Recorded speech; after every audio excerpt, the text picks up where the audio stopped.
Nos anos 1960, o Mindfulness chegou aos Estados Unidos trazido por professores que haviam viajado para o Extremo Oriente e passado meses estudando em mosteiros budistas.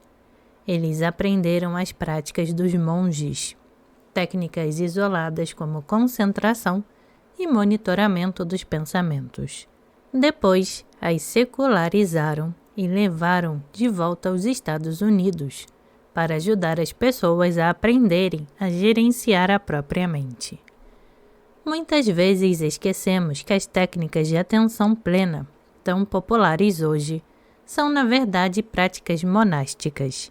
Elas foram desenvolvidas para ser usadas por monges, cujo caminho espiritual exige que eles se afastem da sociedade da vida cotidiana para buscar sabedoria e conexão divina. Você e eu não somos monges vivendo nas montanhas. Não acordamos às 4 da manhã para meditar 3 horas e passar o resto de nossos dias em solidão e contemplação silenciosa. Somos apenas pessoas comuns, com uma vida ocupada, talvez morando em cidades barulhentas, fazendo várias coisas ao mesmo tempo, usando a tecnologia, cuidando da nossa família, da carreira e da conta bancária. Embora possamos pegar emprestadas essas técnicas monásticas e usá-las para cultivar o foco e a consciência, vale a pena nos perguntarmos se essas práticas destinadas aos monges são o que mais faz sentido para o nosso estilo de vida e nossos objetivos hoje. A meditação védica, ou o que eu descrevi como meditação sem esforço, não foi criada para monges. Essas técnicas foram pensadas para serem usadas por chefes de família, ou como diz a Bhagavad Gita, para o homem de ação. Elas foram desenvolvidas há 5.000 anos na Índia como uma ferramenta para ajudar pessoas como você e eu a nos envolvermos mais na nossa vida, a sermos mais eficazes e dinâmicos em nosso trabalho, nos relacionamentos, na família e na comunidade. Essas práticas tinham menos a ver com buscar a iluminação, embora elas também pudessem ajudar você a chegar lá, e mais com maximizar a energia, a vitalidade, a alegria, a conexão e a sabedoria, qualidades a serem desfrutadas aqui no mundo material em que vivemos. O objetivo não era retirar-se da vida, mas ao contrário, tirar o máximo proveito dela. A meditação védica é e sempre foi para pessoas com a vida e a mente ocupadas. Não é necessário já ter a tranquilidade e a disciplina mental de um monge para poder fazê-la. E você não precisa praticar horas a fio por meses e anos para chegar a algum lugar. Essa é uma meditação para a mente ativa, não para a mente treinada para a quietude, vivendo em silêncio e solidão. Você não precisa tentar acalmar a mente ou parar de pensar. O que essa meditação nos ensina é a apenas permitir que a mente faça o que ela faz naturalmente. Não há tentativa de controlar os pensamentos, de concentrar, focar ou monitorar a mente de qualquer forma. Na verdade, não há tentativa de nada. Ponto final. Nada de esforço, como eu já disse, é uma prática sem esforço para permitir que os pensamentos e as emoções relaxem naturalmente. A forma como isso é feito é através de uma ferramenta vibracional chamada mantra. O propósito dessa meditação é descansar a mente, certo? É dar uma folga à atividade mental. Na vida, a forma como nosso sistema naturalmente funciona é alternando entre atividade e descanso. É assim que somos projetados. Temos ritmos circadianos que passam do repouso à atividade e vice-versa ao longo do dia. Com base nessa percepção, o Vedanta divide o dia em 3 ciclos de descanso. Você tem 8 horas de sono e também precisa acrescentar 2 ciclos de meditação ao longo do dia para descansar a mente, pois ela precisa de repouso para estar vibrante e viva. Precisa estar em um estado de inatividade para se recarregar. É por isso que dizemos que é uma meditação sem esforço. Quando a mente se expande e se acomoda, a força vital começa a se elevar naturalmente, trazendo você ao momento presente com maior clareza e foco. É importante reconhecer que, na meditação védica, a concentração e o foco são resultado de libertar-se da cognição controlada. O processo de meditação em si não exige qualquer esforço mental. Essa meditação também é uma forma de ganhar tempo, porque torna a faculdade mental mais eficiente. Além disso, se você medita diariamente, seu sono se torna muito mais profundo e, portanto, você precisa passar menos tempo dormindo. Isso lhe deixa mais tempo para dedicar às atividades da vida e você acaba realizando mais coisas no mundo. O Vedanta e o Budismo concordam que a meditação é a chave para alcançar o autodomínio. Mas há 2 segredos importantes da meditação védica que a tornam particularmente apropriada ao objetivo de melhorar a vida e a energia. O primeiro é a respiração. Não foco na respiração, mas o uso da respiração. E o segundo é o que eu chamo de fluxo mental, que é o elemento da ausência de esforço.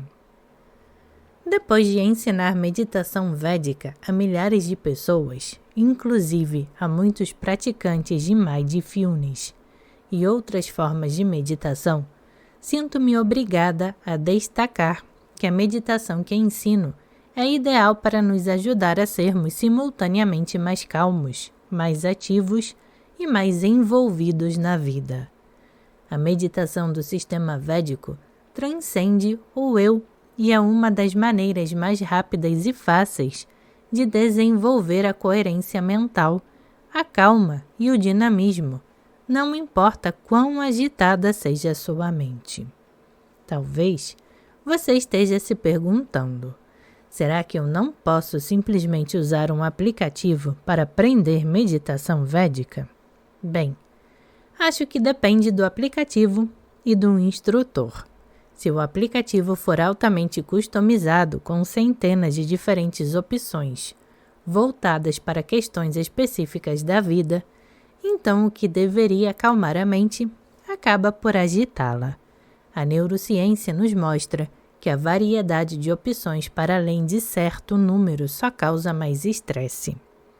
Tentativas de reduzir o estresse, lidando com gatilhos específicos, como pessoas, lugares ou coisas, nunca levaram ninguém a encontrar a paz. Outro desafio que vejo em aplicativos é que eles seguem um modelo consumista para a felicidade. Ou seja, seguem a lógica de que quanto mais a pessoa tem, mais feliz ela é. Essa abordagem pode funcionar em vários aspectos da vida, mas com certeza não quando se trata da paz de espírito. E é uma das razões pelas quais aplicativos podem não ser a melhor estratégia para derreter o iceberg. Não precisamos dividir, fragmentar e compartimentalizar a mente ainda mais, com centenas de opções e customizações. Eu me atrevo a dizer que tanto Buda quanto os rishis não usavam um tipo diferente de meditação para cada dia, ou de acordo com seu estado de humor. Eles usavam uma ferramenta e com ela refletiam fundo dentro de si mesmos. Há milhares de anos, a tradição védica trata a meditação como uma parte da higiene mental diária. Ela foi criada para abordar a complexidade da mente humana. Há uma ciência e um sistema com anos de estudo, autoobservação e sabedoria por trás dela. Certamente não é algo para ser inovado casualmente por alguém que entende de tecnologia, mas que não tem a menor ideia do que significa mergulhar fundo na própria consciência.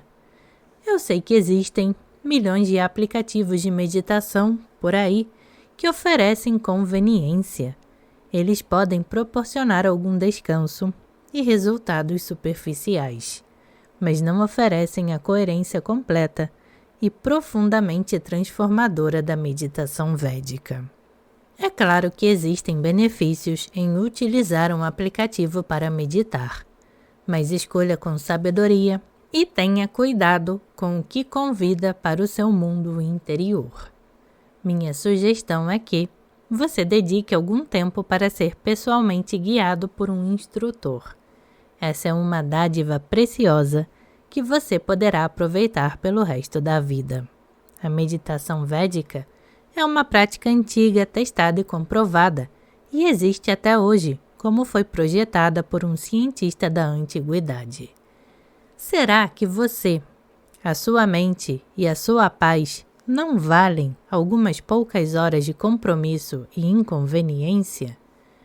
Há vantagens em usar um aplicativo, mas elas não representam nenhuma gota no oceano do que é possível alcançar com a prática pessoal da meditação védica.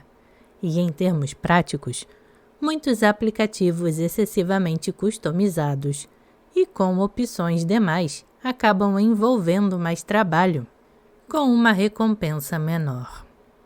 Você já sabe que a atenção plena não é meditação, pelo menos pelos meus padrões. Então, o que é afinal meditação, se não é ficar sentado tentando se concentrar na própria respiração? Em sânscrito, a palavra para meditação é dhyana. Dhya significa concentrar-se, focar, localizar a consciência e a atenção, enquanto na significa a negação do foco e da concentração. É um estado sem foco ou sem mente. A palavra védica para meditação é o oposto do que tem sido entendido como meditação no Ocidente. É literalmente a prática de deixar o foco de lado. Vamos considerar brevemente o que distingue as formas de meditação mais praticadas. Há 1 milhão de maneiras diferentes de meditar, mas todas se resumem a 3 categorias amplas: atenção focada, monitoramento aberto e transcendência automática do eu. As 2 primeiras categorias são as práticas de concentração e monitoramento mental da atenção plena, sobre as quais já falamos. Já a meditação védica se enquadra na 3ª categoria de meditação de transcendência do eu, amplamente conhecida e praticada na forma da meditação transcendental. A técnica que ensino se chama Sahaj Samadhi, que significa meditação natural sem esforço, e é uma meditação de transcendência do eu que se origina da mesma linhagem que a MT. Cada forma de meditação tem seus próprios benefícios, mas as 2 primeiras categorias, pela minha definição, não são meditação. Elas são os primeiros estágios da regulação da atenção. Como os estudos de imagens cerebrais mostram claramente, há muita atividade mental e esforço envolvidos. Quando os cientistas examinaram a atividade elétrica no cérebro durante a meditação, eles descobriram que a atenção focada, isto é, a meditação mindfulness, desencadeia a atividade de ondas cerebrais associadas a um córtex frontal ativo, altos níveis de controle cognitivo, ou seja, dos processos controlados do pensamento do intelecto, regulação esforçada da atenção e pensamento orientado para a realização de tarefas. Em outras palavras, ela desencadeia o tipo de atividade mental que usamos em nossa vida diária quando tentamos nos concentrar para cumprir tarefas. Ela aumenta a atividade do intelecto. Um alto nível de controle cognitivo é uma coisa boa, no sentido de que é uma maneira de manter tudo sob controle. Manter as coisas sob controle é útil em certos contextos, mas tem o efeito colateral de impedir o fluxo de novas ideias e soluções inovadoras. Se você está em busca de visão e inspiração renovadas, considere acessar a parte mais profunda de sua mente, da qual surgem os seus pensamentos. A meditação de transcendência do eu tem o efeito praticamente oposto dos outros dois tipos. Ela desencadeia ondas cerebrais alfa, que estão ligadas ao relaxamento profundo, à criatividade, ao sono e a níveis muito baixos de atividade mental. Ao contrário de formas mais reguladas de meditação, as práticas de transcendência do eu aumentam o que é chamado de coerência das ondas cerebrais, o que significa que há mais unificação e atividade sincronizada em todo o cérebro. O que essa prática essencialmente faz é deixar o cérebro mais integrado ou unificado, harmonizando todas as camadas do iceberg, do topo até as profundezas do oceano. Além disso, como resultado direto, também obtemos o benefício do controle cognitivo, da regulação da atenção e do pensamento orientado para as tarefas sem o trabalho e o esforço intensos da atenção focada e das técnicas de monitoramento. Esse é exatamente o significado de yoga. A palavra se traduz literalmente como integração, união, altar, jugo. Nosso maior poder está no que os rishis chamam de mente, em um único ponto ou unificada, que é apenas outra maneira de chamar a mente estabelecida no momento presente. Isso é algo que pode ser alcançado em um período muito curto de tempo, com resultados duradouros, até mesmo na primeira tentativa. Em um estudo publicado em 2016, no prestigioso periódico Brain and Cognition, o Dr. Fred Travis demonstrou cientificamente que a meditação de transcendência do eu é realmente um processo sem esforço. O estudo examinou 87 pessoas que praticavam a MT entre 1 mês e 5 anos, testando sua atividade cerebral durante e após a meditação e coletando relatórios de autoavaliação. Ele descobriu que meditadores de todos os níveis de experiência eram capazes de acessar estados de transcendência profunda. Travis disse: indivíduos praticando a meditação transcendental há apenas 1 mês relataram a mesma frequência de experiências de consciência transcendental durante a prática que indivíduos que meditam há 5 anos. Isso apoia a compreensão de que a meditação transcendental usa a tendência natural da mente para transcender, passar do pensamento ativo para o profundo silêncio interior. A prática extensiva não melhora em nada o processo natural. A meditação Sahaja Samadhi, assim como a meditação transcendental, é uma prática sem esforço, desenvolvida para trazer a mente e o corpo para um estado de repouso profundo e restaurador. Nós também dizemos que ela é sem esforço, porque a mente naturalmente quer se mover em direção à fonte da alegria interior. Quando permitimos que o processo de pensamento relaxe, ele flui naturalmente de volta à sua verdadeira natureza, que é a alegria, a conexão, a sabedoria, a criatividade, a presença e o potencial infinito da nossa consciência. De acordo com a sabedoria védica, nós já temos tudo de que precisamos na vida: a criatividade, a confiança, a clareza, todos os ingredientes para o sucesso.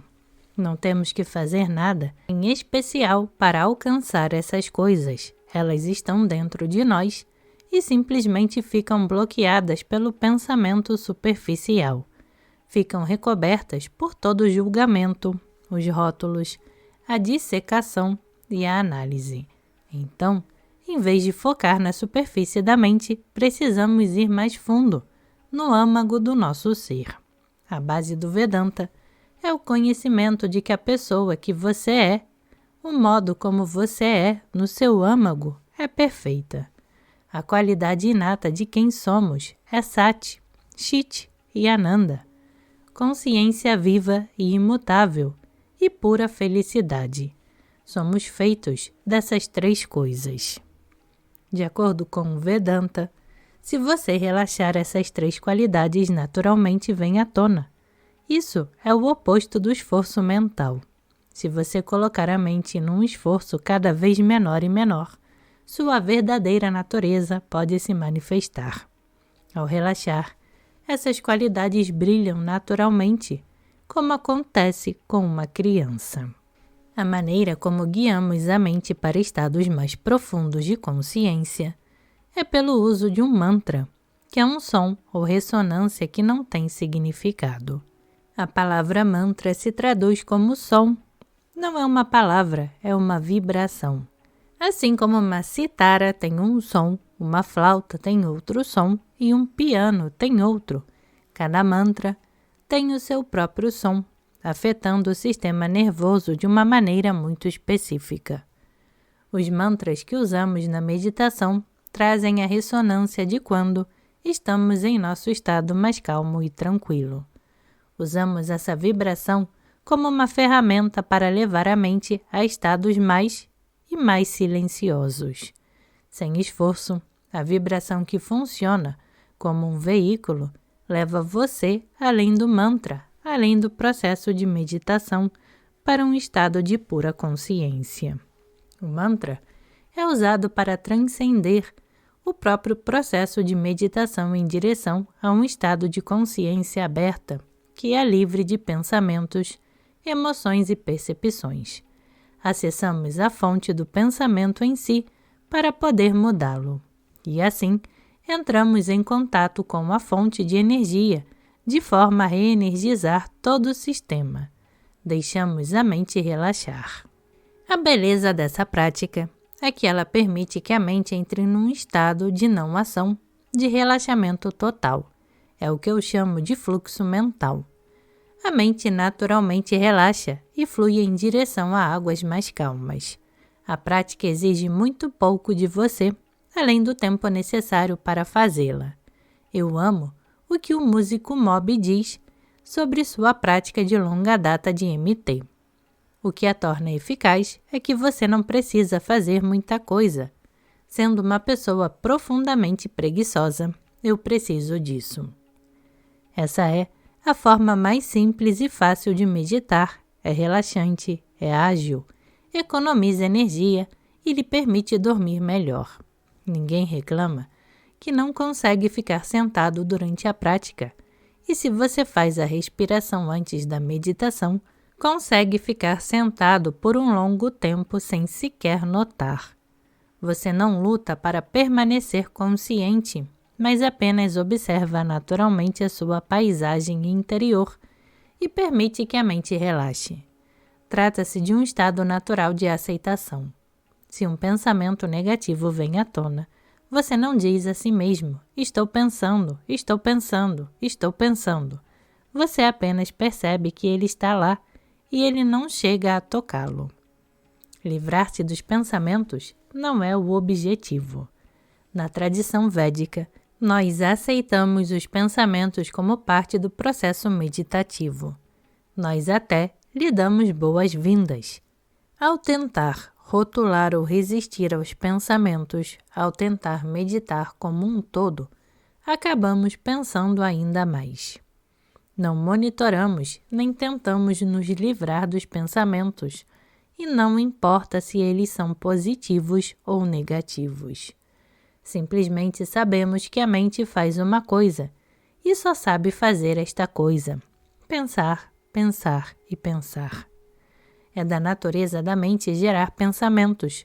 Tentar consertar ou rotular os pensamentos, julgá-los ou compartimentá-los, apenas gera ainda mais atividade mental. Em vez disso, simplesmente fluímos ao longo do rio dos pensamentos.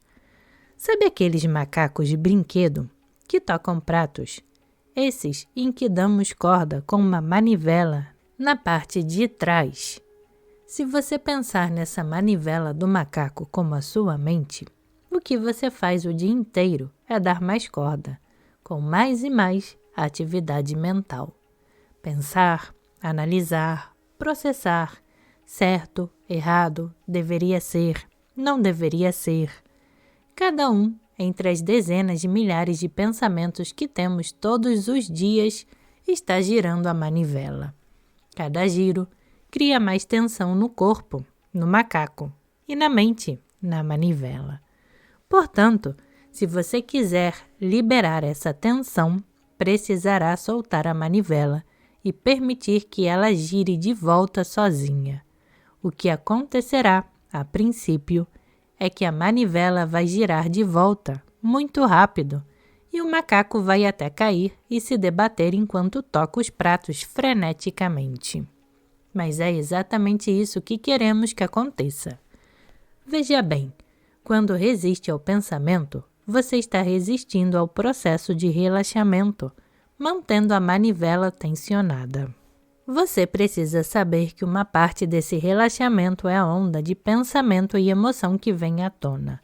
Ela leva o tempo necessário para subir à superfície e depois desacelera por si só. Novamente, o processo de meditação está relacionado a deixar esses pensamentos e emoções fluírem naturalmente em direção à quietude. Como um rio que flui para o oceano, a mente flui naturalmente para as águas tranquilas da pura consciência, para a fonte de energia e inteligência em nosso âmago. Há muito mais vida, força e quietude no fundo no oceano do que na superfície, onde o vento cria ondas e agitação. Criatividade, entusiasmo, alegria e clareza são bem mais poderosos quando vêm do fundo do oceano, não da superfície. Se não tomarmos cuidado, o que estaremos fazendo com práticas de atenção restritivas é, na verdade, colocar uma tampa na fonte de criatividade, insight e energia que brota do fundo do oceano. De fato, estudos mostraram que, embora a meditação da atenção focada melhore a concentração, o foco e a autorregulação, ela na verdade resulta em pontuações mais baixas em testes de pensamento criativo. A meditação védica, por outro lado, tem mostrado em muitos experimentos que estimula o pensamento criativo. O que você faz é transcender a mente pensante, em vez de fortalecê-la e discipliná-la. David Lynch, que pratica MT há mais de 30 anos, descreve isso de uma forma linda em seu livro Em Águas Profundas. Se deseja usar o seu cérebro por completo, você precisa transcender. E toda vez que transcende, você leva consigo um pouco mais dessa consciência transcendental enquanto trabalha, canta ou faz qualquer outra coisa. O seu cérebro mantém essa coerência, não importa o que você faça. É uma experiência holística, é o funcionamento total do cérebro. E isso se torna cada vez mais um estado permanente, quanto mais essa consciência cresce. Então, o que está realmente acontecendo quando você transcende? O momento de transcendência é quando o iceberg se derrete no oceano. Tudo se torna água fluindo. O elemento comum entre a ponta do iceberg e as profundezas do oceano são 2 moléculas de hidrogênio e uma de oxigênio. No momento de transcendência, você abandona todo pensamento, toda memória, todo julgamento e chega a essa poderosa sensação: eu estou aqui, eu sou. Às vezes, sentimos isso num instante em que passamos do sono ao estado de vigília, meio acordados. Nem sabemos onde estamos, mas temos essa clara consciência de estar. Nesse momento, derretemos o iceberg. Isso é transcendência. Tudo se reestrutura. Quando mergulhamos no oceano, levamos de volta conosco o poder do oceano e começamos a derreter o gelo. Em algum lugar, no meio do iceberg, pedaços de gelo começam a se desfazer e um pequeno fluxo de água retorna ao oceano. Esse fluxo vai ficando cada vez maior e, em seguida, um pedaço enorme do iceberg cai no oceano. Parece que isso acontece de repente, mas na verdade foi algo que ocorreu ao longo do tempo, à medida que o gelo ia ficando mais macio. O oceano está cheio de vida, inteligência e energia bruta. É uma turbina para o sistema que ajuda a desfazer os bloqueios que nos mantêm presos. É isso que a prática da meditação faz ao longo do tempo. Em um dos meus treinamentos recentes, havia uma mulher que buscara aprender meditação como último recurso para lidar com seus esmagadores níveis de estresse. Ela parecia mais exausta do que qualquer pessoa que eu já vira. Era mãe solo e trabalhava em 2 empregos, lutando para chegar ao fim de cada mês. Ela mal tinha tempo para si mesma e nos últimos meses também não estava dormindo.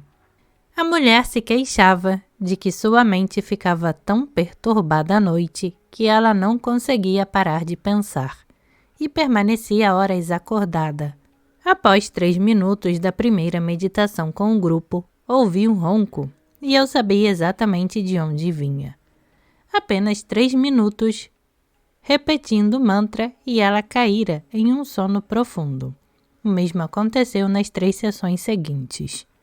Se eu não a tivesse acordado depois que todos saíram, ela continuaria lá por horas. É isso que eu considero uma meditação bem-sucedida, adormecer. Em nossa tradição, não há problema em adormecer durante a meditação, é algo bem-vindo. O que quer que esteja acontecendo no seu espaço interior, você precisa permitir que aconteça. O sistema dessa mulher estava operando com uma bateria perigosamente baixa. Seu medidor estava piscando em vermelho. Quando ela conseguiu acalmar a mente o suficiente para entrar nesse estado de transcendência, a inteligência inata de cura de seu corpo imediatamente assumiu o controle. O que ela precisava era descansar e o corpo lhe ofereceu um estado de repouso profundo para que ela pudesse começar a se regenerar. Esse é o valor da transcendência. Nós mergulhamos no oceano e seu poder é direcionado para onde for necessário, para servir o que é necessário. O que é necessário, em muitos casos, é a mente confrontar e liberar memórias que estão criando bloqueios no subconsciente. Recentemente ensinei Sahaj Samadhi a uma mulher que acabara de perder seu filho para o câncer. Tudo o que você poderia imaginar estava passando pela mente dela. Arrependimento, culpa, tristeza, sofrimento, ansiedade, acusações a si mesma, mesmo que não houvesse nada que pudesse ter feito. Quando ela entrou no meu escritório, mal conseguia se sentar parada. A mulher tomava um gole de água, depois se levantava e andava de um lado para outro. Então se sentava de novo e começava a chorar. Ela me disse que achava impossível ficar quieta para a meditação, mas que tentaria. Após os primeiros minutos de sua primeira meditação, lágrimas rolavam por seu rosto, mas ela permanecia completamente imóvel. 40 minutos depois, ela moveu o corpo pela primeira vez. Ela então abriu os olhos e disse calmamente que se lembrava de tudo, desde o momento em que seu filho foi diagnosticado com a doença, até o instante em que faleceu. Sua mente tinha passado por todas as memórias que estavam armazenadas no nível da água ou mais profundo, no banco de memória. Ela podia ver tudo, mas ao mesmo tempo conseguia enxergar além da dor. A carga energética fora removida. Depois de algumas sessões, ela me contou: eu sinto saudade do meu filho, mas estou encontrando uma maneira de dormir à noite. Por esse processo, a prática também pode ter um impacto profundo no alívio da depressão. Um estudo novo e animador publicado em novembro de 2018 no prestigioso Jornal Britânico de Psiquiatria, mostrou que o Sahaja Samadhi reduziu a taxa de recaída da depressão em mais de 300%. O estudo, que durou 5 anos e incluiu 8 cientistas da Western University de Ontário, acrescentou a meditação ao padrão ouro do tratamento da depressão, antidepressivos e psicoterapia. Quando conseguimos esvaziar o banco de memórias e deixar o passado para trás, ganhamos a energia necessária para retornar ao agora, experimentar emoções positivas e ter uma visão mais otimista da vida.